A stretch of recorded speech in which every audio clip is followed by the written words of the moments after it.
আজ আমি তোমাদের ফাইনাল মেরিট সম্পর্কে বলবো। ফাইনাল মেরিট সম্পর্কে একটা ধারণা হলে তোমরাও বুঝতে পারবে যে তোমরা কে কে পাস করছো আর কে কে পাস করছো না।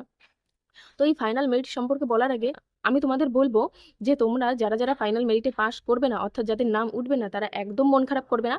কারণ সামনে তোমাদের কেপি রয়েছে। কেপির জন্য 100% দিয়ে পড়াশোনা শুরু করো। আর যদি কেপিতেও না হয়, আমি বলবো সামনে 10,000 ভ্যাকান্সি রয়েছে, তোমরা কখনোই ভেঙে পড়ো না।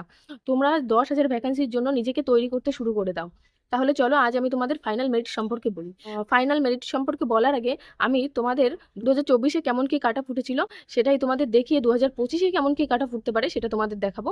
চলো তাহলে সেটাই দেখাই। আমি 2024-এর কাট অফটা কেন দেখাচ্ছি, কারণ তাহলে তোমরা বুঝতে পারবে যে কি অনুযায়ী কাট অফটা বাড়ে এবং তোমাদের কাট অফ কতটা বাড়তে পারে। তোমরা সকলেই জানো আগের বছর অর্থাৎ 2024-এ 4.5 মিনিট ছিল রানিং টাইম। এই কারণে প্রচুর পরিমাণে মেয়ে পাস করেছিল। এই কারণেই প্রচুর পরিমাণে নাম্বার বেড়ে গিয়েছিল। সচরাচর মেয়েদের এত নাম্বারে কাট অফ যায় না, কিন্তু 2024-এ অনেক বেশি কাট অফ গিয়েছিল।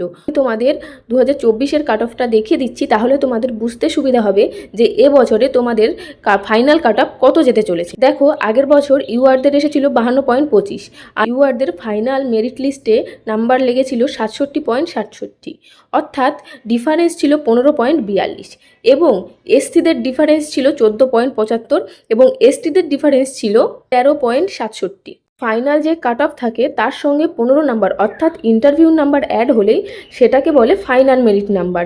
কিন্তু এখানে এই নাম্বারটা বেশি কেন হয়েছে? কারণ হলো তোমাদের সিট, অর্থাৎ যে ক্যাটাগরিতে অর্থাৎ এসসি এসটি বা জেনারেলে যে সিট আছে তার থেকে যদি বেশি সংখ্যক পরীক্ষার্থী পাশ করে যায় তাহলে এই নাম্বারটা বেড়ে যায়। 2024-এ যেহেতু সিট সংখ্যা কম ছিল সেহেতু কাট অফ এত বেশি হয়েছিল, কিন্তু 2025-এ তোমাদের সিট সংখ্যা অনেকটা বেশি আর তোমরা মাঠে পাশ করেছো মাত্র 4,186 জন, অর্থাৎ তোমাদের ফাইনাল মেরিটে বাদ যাবে মাত্র 649 জন মেয়ে। তোমাদের যাদের নাম্বার কাট অফের খুব কাছাকাছি আছে তারা খুব ভালোভাবে ইন্টারভিউর জন্য প্রিপারেশন নাও, কারণ তোমাদের জন্য ইন্টারভিউর নাম্বারটা খুবই গুরুত্বপূর্ণ। তাই তোমরা ইন্টারভিউটাকে হালকাভাবে নিও না, খুব ভালোভাবে প্রিপারেশন নাও।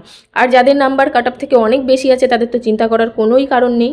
এবার যেহেতু তোমাদের সিট অনেক বেশি এবং মাঠে খুব কম মেয়ে পাশ করেছে, সেই কারণে এবার তোমাদের কাট অফটা অনেক কম যাবে। আমি ইউআরদের ক্ষেত্রে বলছি মোটামুটি 12 কি 13, আমি 12ই ধরে বলছি, তোমাদের 12 মতো বাড়বে।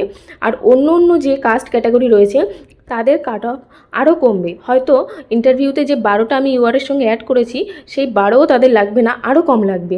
কারণ প্রত্যেক কাস্টের জন্য একটা নির্দিষ্ট করে সিট সংখ্যা দেওয়া রয়েছে। যদি সেই সিট সংখ্যা ফুলফিল না হয় তাহলে তারা ইন্টারভিউ নাম্বার কমিয়ে হলেও সেই সিট সংখ্যা ফুলফিল করার চেষ্টা করবে, তাই তাদের কাট অফ আরও কমবে। যেহেতু এই কাট অফটা পুরোটাই আমার অনুমান, তবু আমি বলবো এই কাট অফটা পুরোটা না হলেও এর আশেপাশেই তোমাদের কাট অফ থাকবে।